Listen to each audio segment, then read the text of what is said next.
मेरी मति मंद हो गई है माधव।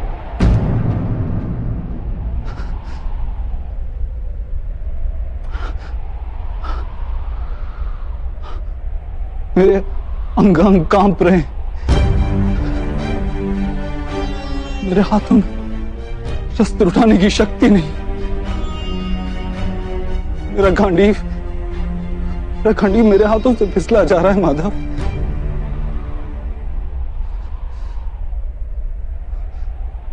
मुझे केवल भयानक विनाश दिखाई दे रहा है, केवल भयानक विनाश।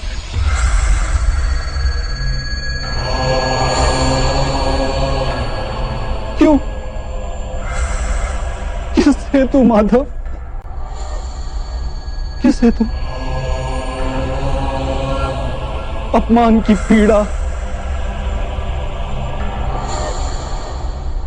अन्याय का विचार या प्रतिशोध का संकल्प, ऐसा कोई कारण नहीं है मेरे पास। कोई भी कारण नहीं है माधव कि मैं इतने बड़े विध्वंस का स्वीकार कर सकूं। नहीं।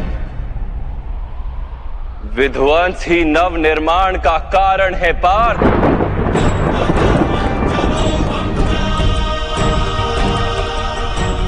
पौधे की एक डाली काटी जाए तो 2 डालियां जन्म लेती। तुम आज के विध्वंस से क्यों भयभीत होते?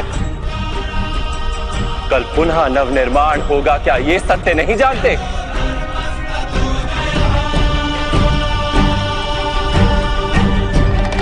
क्लेभयम् अस्मग्गम पार्थ ने तत्वयूपपद्यते। ये नपुंसकता तुम्हें शोभा नहीं देती। युद्ध करना तुम्हारा कर्तव्य है पार्थ। शस्त्र उठाओ।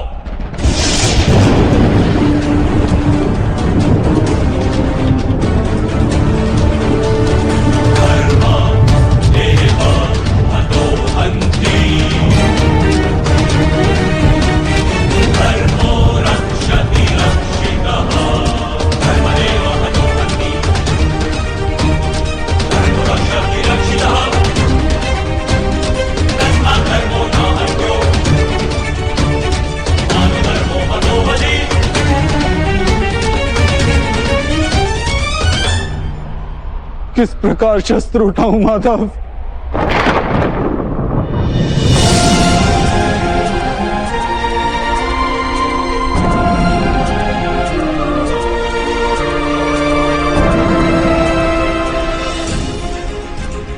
जिनकी सेवा करना जीवन का परम सौभाग्य माना गया,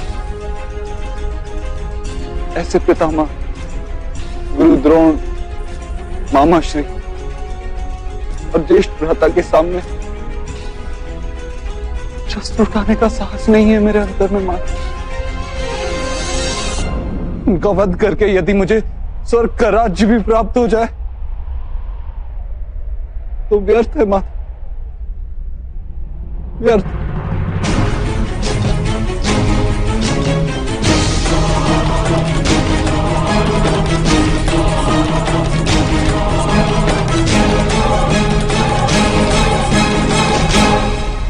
माता, मनुष्य जीता है अपने भविष्य को सोच के। मैं इन सैनिकों को भी देखता हूं माता, इन लाखों सैनिकों को देखता हूं। मुझे ध्यान आता है कि युद्ध के उपरांत लाखों स्त्रियों विधवा हों, लाखों बच्चे अनाथ होंगे। कल जब समाज के नियम टूटेंगे तो परंपरा का शिक्षण देने वाला कोई नहीं है। वेदों का ज्ञान लुप्त हो जाएगा माता, गुरुकुल नष्ट हो जाएगा, आर्यवर्त की सुरक्षा नष्ट हो जाएगी, सब नष्ट हो जाएगा माधव, सब नष्ट हो जाएगा।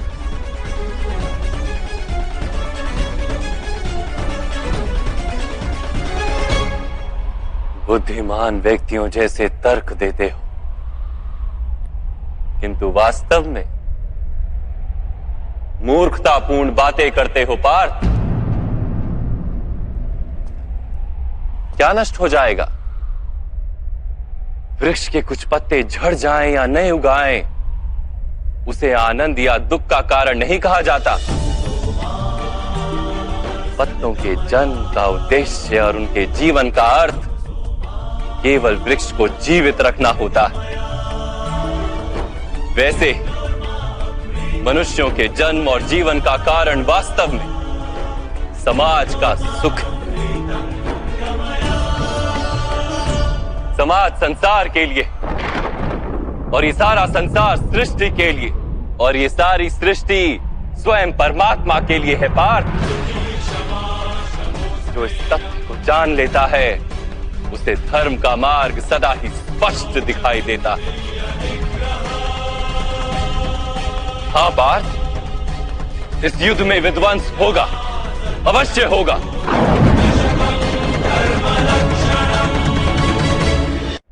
हाँ पार्थ, इस युद्ध में विध्वंस होगा, अवश्य होगा। किंतु ये भी जान लो कि नई परंपराओं का निर्माण भी होगा। पुरानी परंपराएं विष बन गई हैं। हजारों वर्ष पूर्व वेदों ने जिस धर्म की स्थापना की थी वो अब केवल शब्द बनकर रह गई। जो वर्ण व्यवस्था मनुष्य की बुद्धि पर आधारित थी वो आज मनुष्य के जन्म पर आधारित हो गई, शोषण का माध्यम बन गई है पार्थ।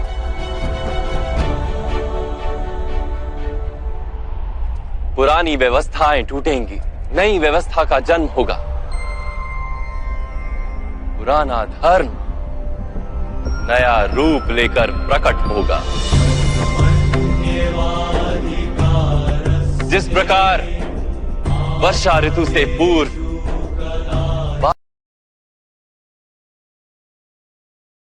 बादलों से छाया आकाश भी मैला दिखाई देता है और धूल से घिरी मिट्टी भी मैली दिखाई देती है, वैसी ही स्थिति है आज। और वर्षा के पश्चात आकाश और पृथ्वी धुलकर स्वच्छ हो जाते हैं, वैसे इस युद्ध के पश्चात समाज और संसार धुलकर स्वच्छ हो जाएंगे पार्थ।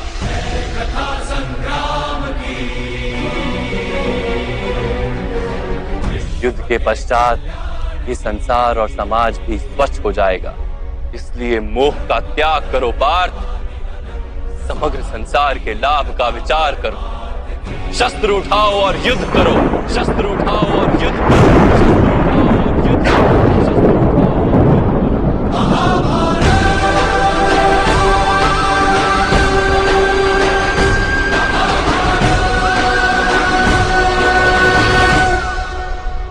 मैं आपकी बातें सुन पा रहा हूं माधव, परंतु उनका अर्थ मेरे हृदय तक पहुंच ही नहीं रहा। मेरा मन मुंह से गिरा हुआ है। इस प्रकार अपने धर्म का दर्शन कर मेरा मन अपनों के विचार से भरा हुआ है। किस प्रकार सारे संसार का विचार कर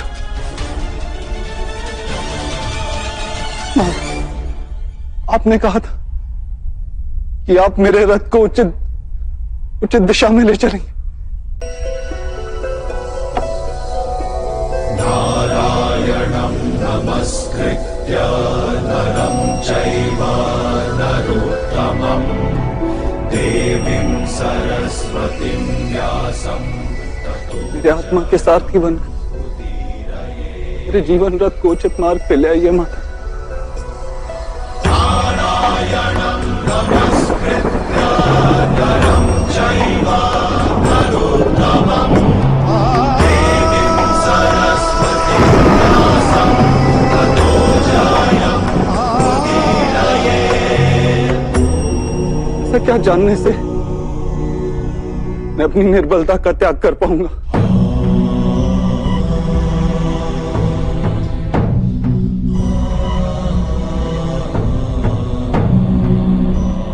उठो पार्थ,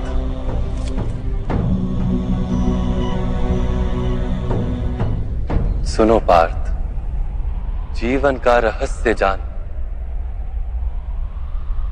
संसार के वास्तविक रूप को समझो। गंगा के प्रवाह में मुट्ठी डालकर निकाली जाए तो कुछ प्राप्त नहीं होता, किंतु उस हथेली की अंजुलि बनाकर गंगा के प्रवाह में डाली जाए तो गंगा जल मुख तक पहुंच पाता है।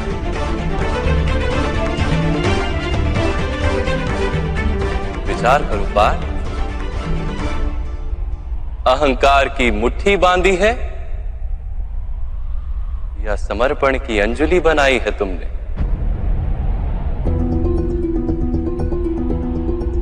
इस ज्ञान को ग्रहण कर पाओगे?